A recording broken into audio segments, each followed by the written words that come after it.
What's up, you guys? Today we are exploring an abandoned phosphate mine.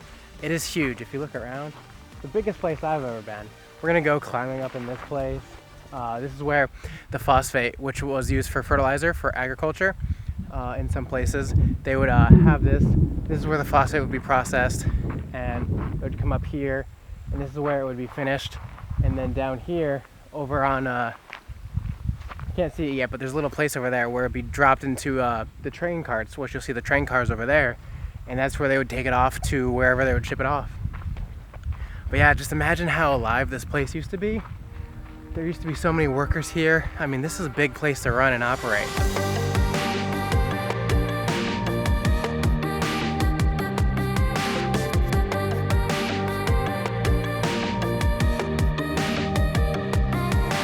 So Cody, I hear you're about to climb this ladder right here. Yeah, we're about to climb this ladder right here and get the ultimate view from up top. Oh man. I'm just kind of a little nervous.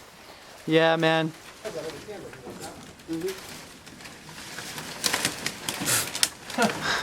No. See, I have a fear of ladders. Yeah. So that's like... Wow. I hear your echo from up there.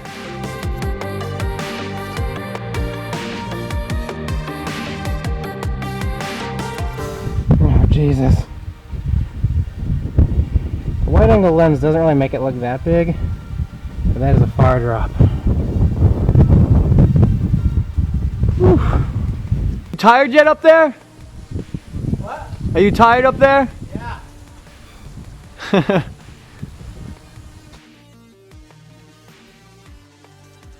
These are the stairs I just climbed up.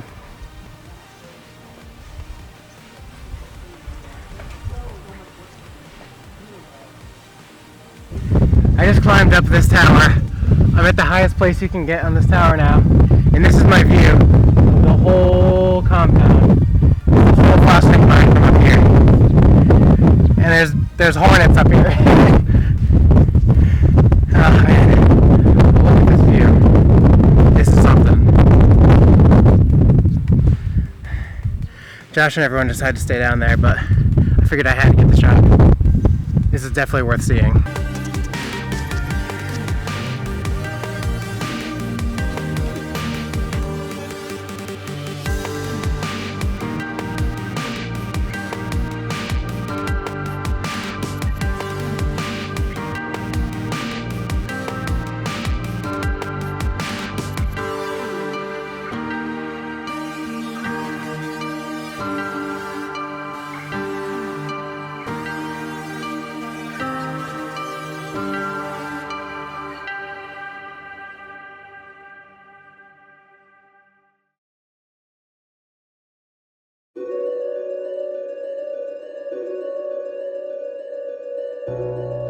Phosphate rock is usually found 15 to 50 feet beneath the ground in a mixture of phosphate pebbles, sand, and clay known as the phosphate matrix.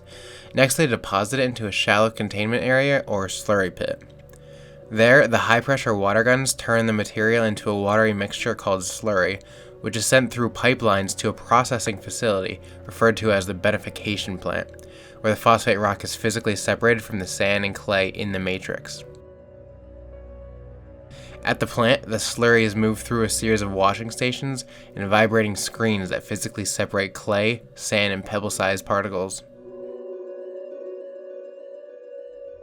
This looks like the turbines that would spin the phosphate, and this would then get sent through those tubes over there to the next zone for processing. So this right here is the number 1 feeder switch, which would go in forward and reverse to spin this turbine right here. And that must be the number 2 feeder. It's just yeah. much, Tons it's of just soda. caked on with dust from the air. 7-Up, Mountain Dew, Gatorade, Arizona. So here's where the, the lab would be, the mastermind of all plants is inside there. And we can't go in through this way, it's obviously locked. But from the other side, we probably could. What do you think this stuff was actually? Oh, look at this, These were lights. I mean, if we can remove all the phosphate dust off, you'll see it. Oh yeah, so this is a combustion fan So this will tell you what's on, which fans are going. Scrubber, airflow, exhaust fan. They're all just fans. I'm assuming they always wanted to see them lit. Yeah. Yeah, Not for turned real. off. Yeah. Wow. So right here, power on, purge complete, pilot on, main flame. Ooh. Purge start, pilot start. And the big button. The big button that you shouldn't emergency touch. stop. I had to push it. It's a button. Don't I had to touch the push it. button. Don't touch it. Big red button. Pressure valves. Just floodgates open with water. Yeah, we're just gonna get soaked in here now.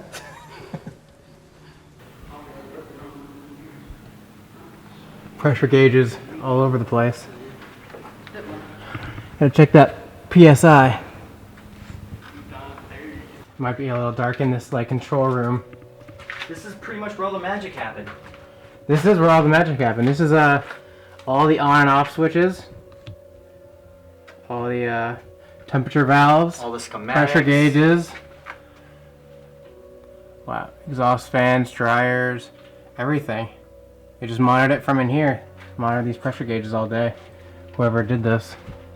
475 to 525 gallons per minute.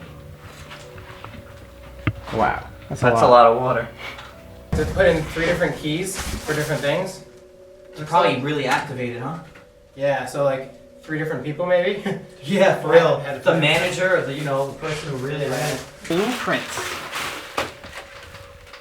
The old blueprints are right here. All the schematics and maps, and I don't know if this was hand drawn. I know the old blueprints are all hand drawn. Flame safety system.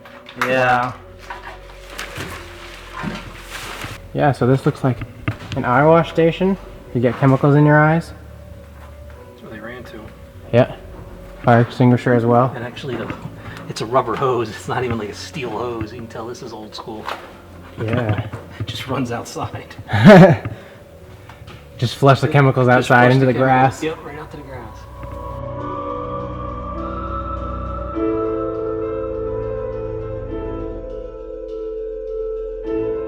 This wheelbarrow here, it's pretty useless now. It just rotted but over here, I'll go down a few steps, but look at this. As I'm going down, it just turns to water. There's like a whole basement floor that's flooded. You can't get down there. It'll be so cool to see what was down there. Unfortunately, I don't think that's gonna happen. So, Josh and I are gonna go over in these turbines right here. We're gonna go inside them. What's gonna go wrong or what's gonna happen? You gotta watch your head in this place. Gonna get like a rusty something in your head if you don't watch out. But we're going up the steps here, and Josh is gonna show me how to get into this place right now. Yeah. How do we do this? Well, I'm gonna go ahead and get my mask out of your backpack. That's for sure. Oh! He made it. These sharp blades break up the clay and sand, and as you'll see, there's still some phosphate left on the bottom.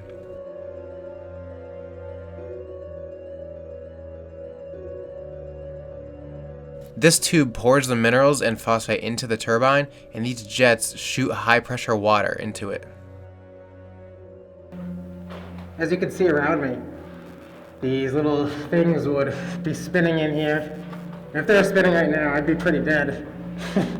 But yeah, it looks like there's leftover phosphate all over the ground. This is a really cool turbine. Woo! These pipes take the slurry down into the floor and dumps it on the conveyor belt, which then transports it into the beneficiation plant. We're going up the conveyor belt now. This is crazy. This is all flooded with water right here too. And this is something right here. Yes, it is. Just watch your head. We're right on the ground floor level too. There's grass right here. All right. Can you stand on this? Yeah, you can stand on it. You go up to this point, then you're. Okay. We're heading up the conveyor belt here, and it is steep. It's like going up an uphill roller coaster. Watch out for that hill. The little cut, Cody. Almost died. Almost died right there. For real. All right. This camera's getting heavy too. To separate the phosphate Watch out for the floor. rock and the sand. We just walked up that conveyor belt and we're in the beneficiation center now, which is a whole nother building, and basically it just separates the phosphate from the clay and the sand and all that.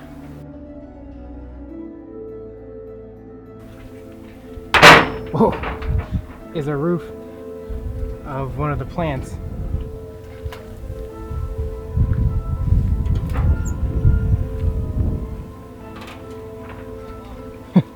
So a hole in the wall.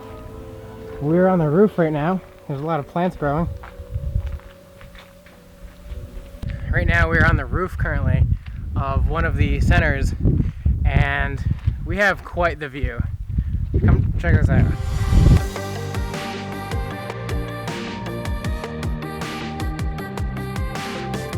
Big versions of mine carts that would go down this track right here, and at the end there's a little spring that stops it, and these things in the floor is where they would store it.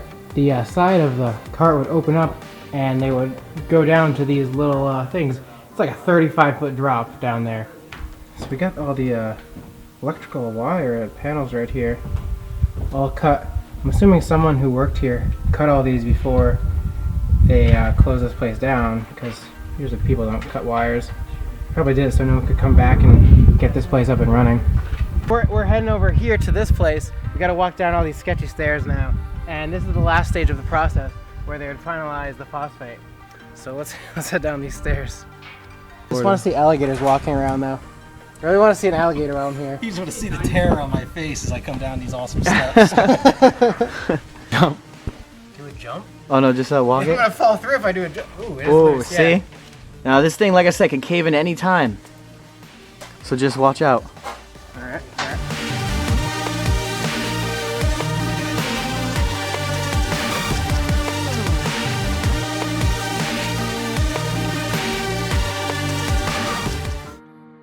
Here we have the cables that run up to the control booth. These are the drops which handled the phosphate as it was dumped down from 5 stories up. As you can see, the grass is quite overgrown, but you can still see the railroad tracks that used to run underneath the drops.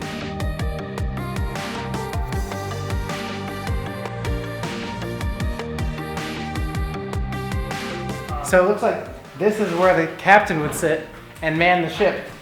And Yeah. all the stuff down here, he would just be pressing the buttons and operating it and telling the train when to go and all that. Oh yeah. All from this captain's chair right here. This is where the other conveyor belt comes up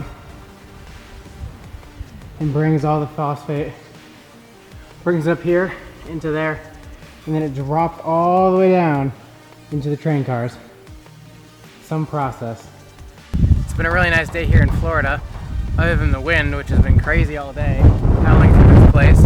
But we've had a really nice day, and we've explored, you saw all the whole process of the phosphate, how it goes through and becomes phosphate, and how it gets shipped and transferred through the 3 different buildings and the conveyor belts that bring it to different locations.